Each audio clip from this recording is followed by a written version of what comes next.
Volvemos con el análisis del consumo y venta de drogas en nuestro país. Cuando empezamos a abordar el tema aquí, yo siento que en aquel momento la percepción de no pocas personas era de que había poca, tibia respuesta institucional. Ha pasado, tenemos a menores de edad en esta lamentable práctica.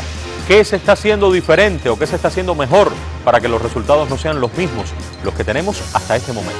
Las preguntas nuestras y las respuestas de los Ministerios del Interior, Ministerio de Educación y Ministerio de Salud Pública esta noche aquí en Hacemos Cuba. Acompáñenos.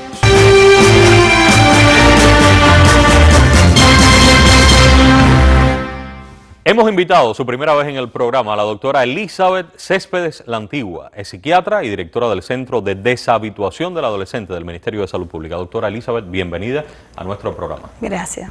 Centro de Deshabituación, ¿está aquí en La Habana? Sí, en La Habana. ¿Es único en el país?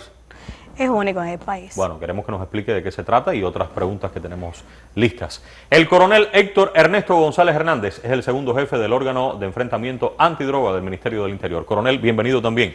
Gracias, es un placer. Un gusto que nos acompañe. Gracias. Igualmente, su primera vez. Y el doctor Lien O'Farrill Mons es director general de Educación Media Superior del Ministerio de Educación. Bienvenido también, doctor. Sí, muchas gracias a usted y a todos los televidentes. Para los tres es la primera oportunidad en nuestro programa, lo cual nos satisface muchísimo. Quiero comenzar con usted, coronel, como quiera que haya una conexión directa entre los asuntos que quisiera que usted puntualizara y presencias anteriores del coronel Poe y su jefe, que estuvo aquí con nosotros y ha estado en varias oportunidades. Seguimos teniendo droga en Cuba, es un hecho. Es un hecho. Es un hecho.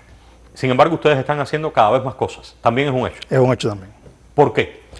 Bueno, primero el Ministerio ha ido perfeccionando todas las acciones de prevención y de enfrentamiento, pero articulada ya con un nivel de participación más hoy de los organismos, sí, organizaciones políticas y de masa, con el pueblo, con la comunidad, sobre todo en los lugares y en los escenarios de que la delincuencia persiste todavía en esas actividades delictivas. ¿Por qué? ¿Por qué tenemos droga a pesar de eso entonces? No, tenemos droga porque primero se mantienen las amenazas que hemos estado explicando desde el exterior, el intento de introducir droga desde algunos países, el intento de introducir droga por algunos cubanos emigrados en el exterior, las acciones que quieren o tratan de introducir las drogas por las fronteras nuestras, tanto aéreas, marítimas, se mantiene esa Eso amenaza. que vemos ahí, ¿qué es? Estamos viendo, por ejemplo, algunos intentos de introducir drogas, por ejemplo, desde México. Estos son cannabinoides sintéticos ocultos en paquetes de culeros desechables. Son hojas de papel. Ajá, eso es dentro de culeros desechables. Dentro de culeros, hojas de papel impregnados. Aquí estamos hablando de metanfetamina que se intentó introducir en bombillos ahorradores. Aquí cannabinoides sintéticos dentro de en paquetes de alimentos, muy peligrosos. Aquí estamos viendo igual dentro de objetos. Esto es como un bombillo. Es un bombillo ahorrador. Oculto en fondos tanto de mochilas como de equipaje. Esto es cannabinoide sintético oculto aquí donde está esa foto anterior, es esto. Es un cannabinoide sintético hecho pasta oculto en un suplemento alimenticio.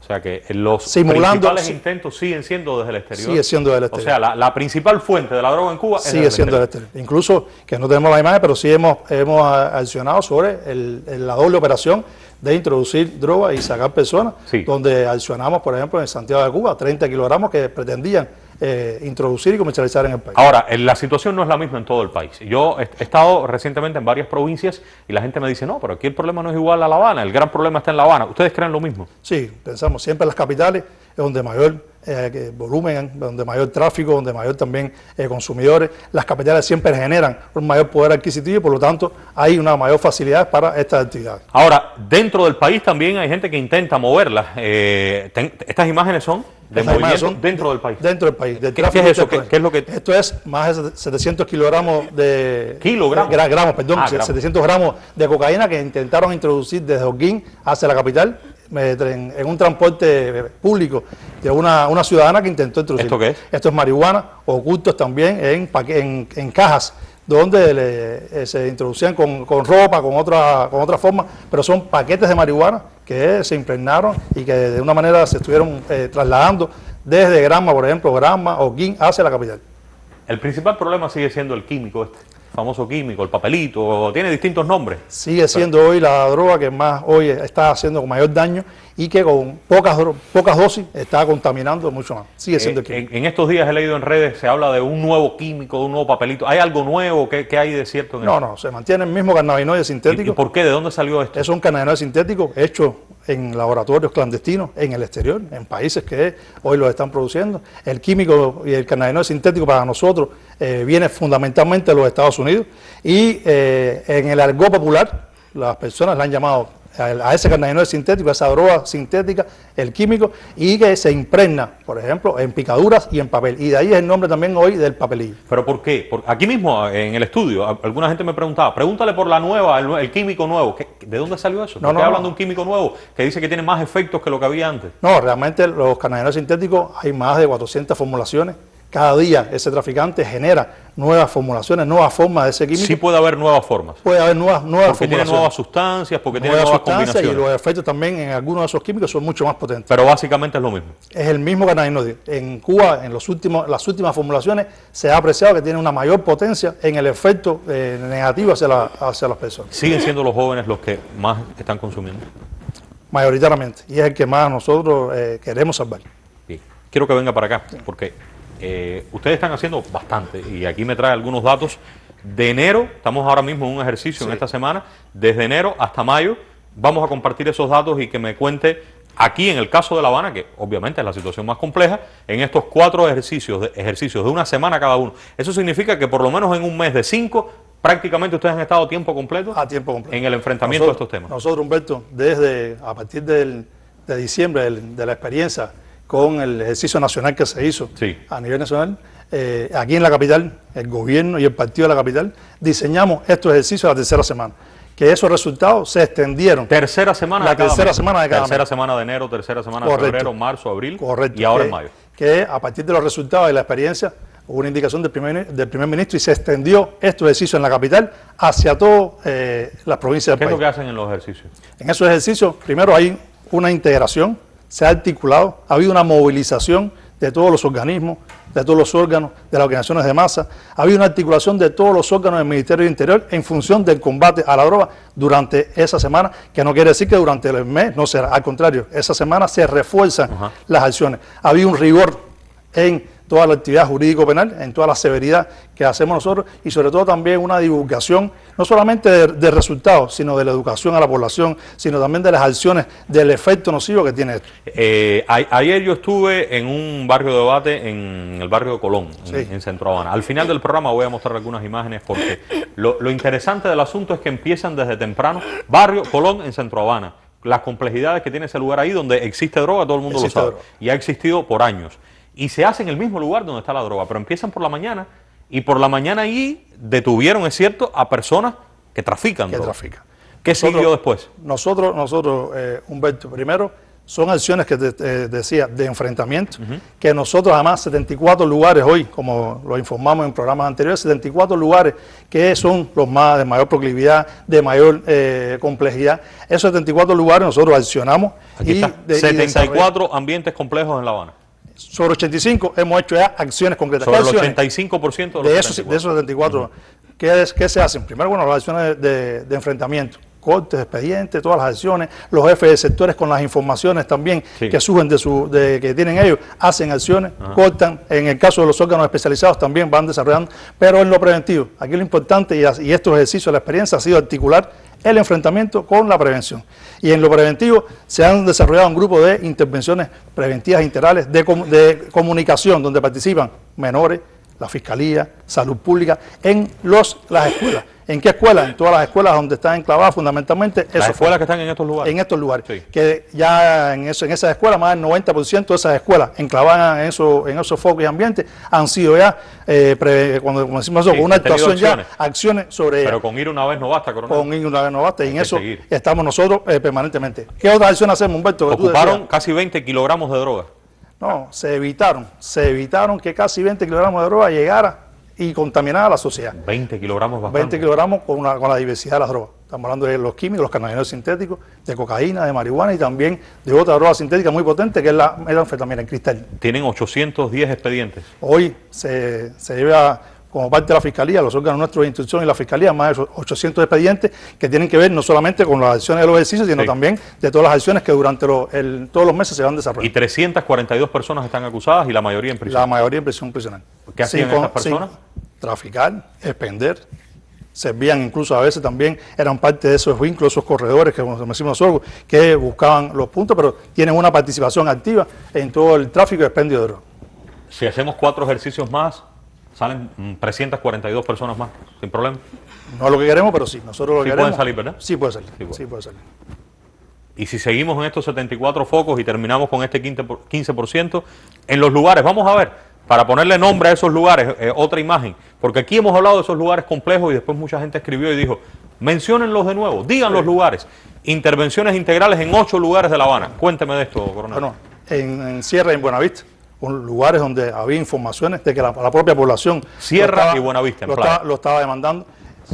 Zamora, Cocosol, en Marianao, un lugar también, que no quiere decir los únicos, hay otros, pero fue un lugar donde también se hicieron intervenciones, el gobierno desarrolló actividades en esos lugares, los barrio debate, el barrio debate que se realizó, que le decimos barrio debate, pero una intervención preventiva integral en todo el barrio completo. En el Palenque, la LIS, también muy demandado, también el coronel mucha Poy habló información. bastante de Él habló de eso, y en esos lugares hemos estado haciendo, que no es que ya se ha acabado, debemos seguir continuando. Usted está diciendo que lo que hicieron hasta ahora no ha resuelto el problema en ninguno de estos lugares, pero que ya están empezando a ver una transformación. Hay una transformación y tenemos que seguir.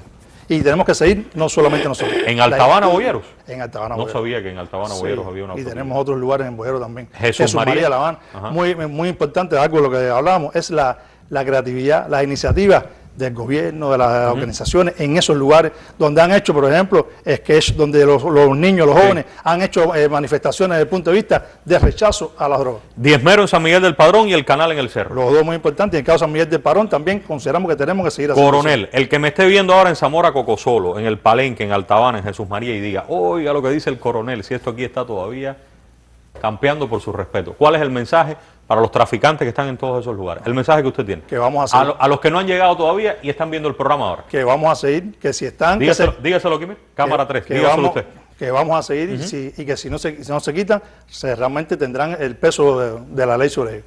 Que la población los denuncie, que tenemos que entre todos seguir conformando todas las acciones para poder nosotros llegar a esos lugares y que haya mínimo de droga y se acabe la droga. Es una realidad. Pero no va a haber impunidad, realmente no va a haber impunidad en ninguna de estas acciones y ninguno sobre estos traficantes. De hecho, poco a poco han estado.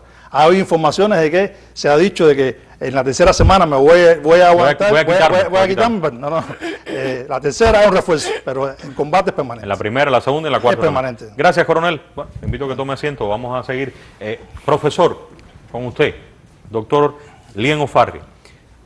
Aquí hay un gran problema con los jóvenes. Usted atiende la educación media superior. Cuando conversábamos con la viceministra de Educación, le decía, bueno, ¿a qué directivo vamos a enviar? Estamos dando un mensaje si viene el director de Educación Media Superior. ¿Es que el problema más grande ustedes lo visualizan en esta enseñanza media superior, coronel? Nos interesa más reforzar la educación en esa enseñanza. Estamos hablando de qué escuelas las que ustedes dirigen en Cuba. Objetivamente estamos hablando de las educaciones de nivel medio superior, es decir, la educación técnica profesional, la educación preuniversitaria, la educación de jóvenes adultos, porque hay un cambio en la edad de la secundaria básica, el joven que ya entra con los 14, 15 años, que son las edades donde se comienza la adolescencia, en la niñez, la adolescencia, y evidentemente hay complejidades que propician y crean condiciones para este flagelo. Ahora, no es dentro de las escuelas, eso me quedó claro en otro programa, donde se está consumiendo la droga por regla general. ¿Ustedes coinciden conmigo en eso? Sí, correcto. No es dentro de las escuelas. No es dentro de las instituciones ¿Y qué pasa en las escuelas entonces? A ver, nosotros primeramente en las instituciones educativas, de forma conjunta con el MININ, con la DNA, con Salud y otras organizaciones y organismos, hemos implementado la resolución 15 de 2019, que tiene que ver con el programa educativo preventivo para el enfrentamiento de las drogas. Y si bien iniciamos en su momento con la participación y el protagonismo de las organizaciones estudiantiles, la Fiscalía y otros organismos, hoy estamos de igual manera desde esa misma articulación participando en estos ejercicios que explicaba el colega del MININ. Ahí vemos las prioridades que tienen ustedes.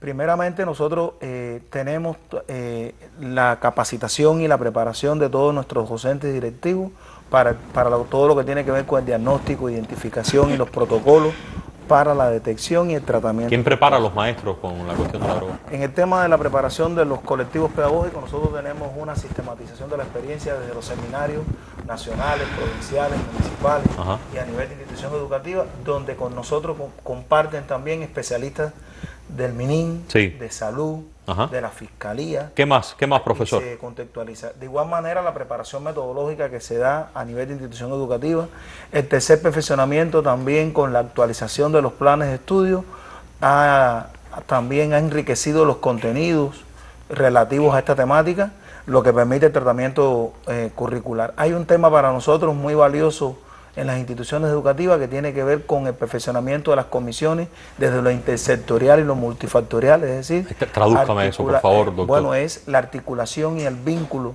y el trabajo en red que establecemos con todos estos organismos que anteriormente mencionamos. Siempre estamos en las alianzas educativas para todo lo que tenemos que hacer. También le damos un alto peso a la actividad científico-investigativa, es decir, por resultados que tenemos hoy ya validados en tratamiento de la temática. Mucho peso también le da a nuestro Sistema Nacional de Educación a todo lo que tiene que ver con la comunicación, como soporte a la escuela es en definitiva uno de los lugares que mayor influencia ejerce sobre estos jóvenes, estos adolescentes, doctor. Y si en la escuela no se habla de estos temas, ellos van a terminar hablándolo en otro lugar. Anoche en el barrio Debate, cuando ellos hacían como una especie de juramento simbólico, o sea, las personas que están en tratamiento y prometen ahí delante de su comunidad que no van a consumir, decían, no voy a hablar en mis ambientes, algo así decían, del tema de la droga. Yo creo que hay que llevar el tema a las escuelas, y usted lo decía, en los currículos, que los profesores, los maestros estén preparados, que se debata en definitiva algo que está en la realidad. Y yo creo que en todas estas intervenciones el papel de la escuela ha sido fundamental, y todo lo que además los niños, las niñas, los adolescentes también tienen que enseñar, porque es mucho lo que conocen del tema, y si el profesor se queda detrás, perfectamente va a estar escuchando lecciones del alumno. No sé si está de acuerdo. Sí, coincido totalmente con usted. Para nosotros es muy importante la identificación y preparación de líderes estudiantiles, que son los que realizan los debates, las reflexiones, también proyectan materiales audiovisuales y son analizados entre ellos, también bajo la tutela de la organización y participación de especialistas con nosotros. De acuerdo, voy con la doctora Elizabeth, la he dejado doctora para el final, no por gusto, porque la vivencia que usted tiene. Ayer estuvimos allí en ese centro y conversamos con dos familias, doctora, conversamos con dos adolescentes que están en este proceso de deshabituación, como ustedes le llaman. Pero mi pregunta es, en un fenómeno tan complicado, una vez que entra el adolescente, ¿ustedes creen que realmente en la mayor parte de los casos pueden sacarlo, encuentran solución? ¿Cuándo sí y cuándo no, doctor? Es que el proceso de solución es largo. Entonces uno va haciendo unas valoraciones de solución, de resolver la situación en el progreso. Pero se logra por etapas, por ejemplo, la desintoxicación se logra. Desintoxicación es lo primero. Es lo primero. Que no consuman más. Es parar el consumo y trabajar entonces los síntomas de abstinencia que producen, que se presentan por la cesación del consumo. Ya después viene la deshabituación, que es aprender a vivir sin ese consumo. Que eso es más largo ya. Que es más largo, que es más complejo, porque el único problema a trabajar y solucionar no es el propio consumo de la droga. Ahora, ustedes son un centro único. Ayer el coronel Poey, que estaba con nosotros, también decía, no, todo el mundo no podrá llegar al centro por razones de espacio, pero en cualquier lugar de Cuba, coronel, ustedes lo han explicado, existe en el sistema de salud maneras, formas, doctora, de atender a las personas que tengan estas inquietudes, a los padres, sobre todo con los adolescentes. Doctora, coronel, profesor. Claro, nosotros somos una institución de tercer nivel, pero existen desde el nivel primario las instituciones que son los departamentos de salud mental, con un equipo de salud mental que puede ser abordado, que puede ayudar, que puede iniciar los procesos, y si va entendiendo que necesita mover al paciente en el sistema restante de salud pública, se va moviendo, lo mismo al hospital que a la institución nuestra. Ayer uno de los padres que conversaba con nosotros decía, el problema es que yo no lo notaba porque todo eso ocurría cuando yo estaba trabajando y él estaba en la casa. Exacto. Sin embargo, usted comenzó, doctora, a preguntarle al padre, ¿y qué notaste? ¿Notaste esto? ¿Notaste aquello? Y a casi todo fue diciendo que sí. ¿Cuáles son esos síntomas que los padres tienen que observar en los hijos que les están dando señales de que puede haber consumo de drogas? Es que hay una etapa que pasa silenciosamente y no es tan silenciosa. Hay síntomas, hay cambios, hay movimiento, hay una transformación de ese adolescente que va desde los hábitos que cambian. Póngame ejemplos de qué puede cambiar. Por ejemplo, sus hábitos de sueño, su organización del día. Que no quiera dormir de noche, por ejemplo. Exacto, no quiere. Por ejemplo, ese padre decía, es verdad que el niño quería acostarse más tarde. Exacto. Ajá, esa fue una cuestión. Duerme mucho por el día, no duerme mucho por la noche. ¿Qué más? Puede ser que cambien los hábitos alimentarios, pasa grandes periodos sin comer y después grandes volúmenes de comida. También cambia el rendimiento escolar. Él habló también de la higiene, que no tenía interés por bañarse, por vestirse. Hay una desmotivación por la apariencia que es propia. La motivación de la apariencia del adolescente es una de sus características y de pronto empieza a ser... Eso no es importante, ya no se bañan, pierden el interés por el aseo. También vamos a lo más del funcionamiento familiar, empiezan a aislarse en su habitación, pasan mucho tiempo aislados, cambia el grupo de amigos, el grupo ya no es el mismo, hay situaciones escolares con bajo rendimiento, desmotivación por los estudios. Ahora, uno de estos jóvenes sus padres lo llevan por una situación que pudiera parecer incluso inocente. Voy a mostrarles 2 ejemplos, vengan conmigo, en las redes sociales. 2, pero hay muchos. Vean esto. Se trata de los famosos cigarros electrónicos. Vapor, eléctricos, recargables. Variedad de sabores y modelos. Quitamos los números. Enséñeme los que usted trajo, doctor, que son precisamente los que tenía este adolescente. ¿Qué problema hay con esto? ¿Qué pasa con esto que usted tiene? Bueno, es que esto, mira, es un indicador también que está empezando a haber un consumo de algo. Estos, los vapear, fundamentalmente son nicotínicos, los hay sin nicotina, pero igual ya hay una entrada de un consumo y eso es uno de los cambios. Aquí está de esta forma, pero igual los hacen fumando nicotina y cigarros de nicotina normal. normal. ¿Eso se le puede poner, coronel, una sustancia dentro? Sí. No es ellos en sí, sino que se le puede agregar algo. El traficante también ha utilizado y ha aprovechado esto para introducirle también cápsulas con droga. ¿Y qué es lo que decían los padres del adolescente que fue, doctor? ¿Qué le provocó esto? Ellos estaban muy preocupados porque empezó siendo digamos, algo novedoso, algo curioso, y ya en este momento se había convertido en una adicción, porque ya este adolescente tenía que vapear varias veces al día, ya no era una vez, 2 veces, y el consumo era altísimo, ya era un adolescente además que estaba ya desmotivado con todas las demás cosas propias de la edad. ¿Qué es lo que dicen la mayor parte de los adolescentes y de los jóvenes que usted entrevista, cuando todavía están dentro? Bueno, cuando llegan a nosotros, llegan con creencias que tenemos que trabajar. Por ejemplo, yo puedo solo, yo no voy a volverme un adicto, yo sé que yo no voy a ser un adicto, yo lo que quiero es pasar bien un rato, no va a pasar nada, yo controlo, y si me vuelvo adicto voy a una institución y me ponen un tratamiento y resuelvo y no hay problema. O sea, hay una idealización de todo este proceso que realmente dista mucho de tanta ingenuidad y simpleza, porque realmente el proceso está cargado de dolor. Claro, empieza pasando por distracción, curiosidad, por la vía hedónica, pero llega un momento que es dependencia ya, y es bastante rápido. En estas drogas cannabinoides sintéticas es bastante rápido el proceso. Vamos a ver algunas imágenes del barrio Debate, la intervención, lo que ocurrió ayer en el barrio Colón, y fue muy interesante. El debate va a seguir en Radio Rebelde, aquí está como siempre el anuncio, pero vean cómo participación popular amplia, médicos, fiscales, adictos, o sea, personas que están enfermas, y el debate se puso muy interesante en el punto en el que las personas comenzaron a hablar de ese supuesto placer que sintieron, cómo el placer se fue transformando, después vino desesperación, desesperanza, inquietud. Uno de ellos habló, no tenía deseos de vivir, o sea, mi único interés era consumir. Estos son los niños que dibujan también y forma parte de lo que ahí ocurre. Pero a mí me impresionó mucho, quisiera el criterio de los tres, el punto pero tan extremadamente bajo en el que la persona toca, en el que no le interesa nada. Aquí hubo uno de esos jóvenes que dijo, llevé a mi papá a una cama mi papá hoy no se puede levantar, mi papá está ahí por mi culpa, por mi responsabilidad, y a mí no me importaba eso en ese momento. O sea, doctora.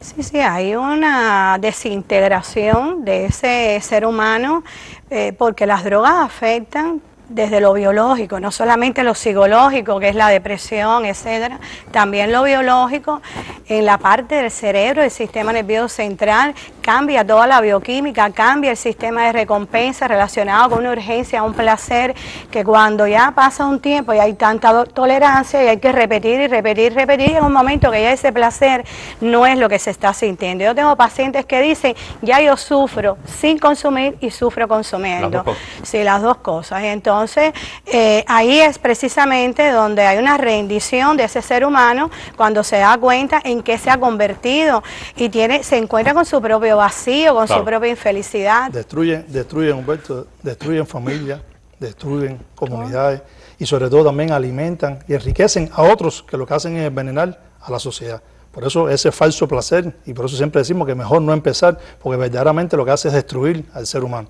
Y eso es algo... Profesor, sí. Desde el punto de vista psicológico, sobre todo en estas edades de las que usted hablaba anteriormente, todo lo que tiene que ver con la autorregulación de la actividad y la esfera afectivo-volitiva también tiene ciertas limitaciones que dan lugar a que se pueda generar este flagelo.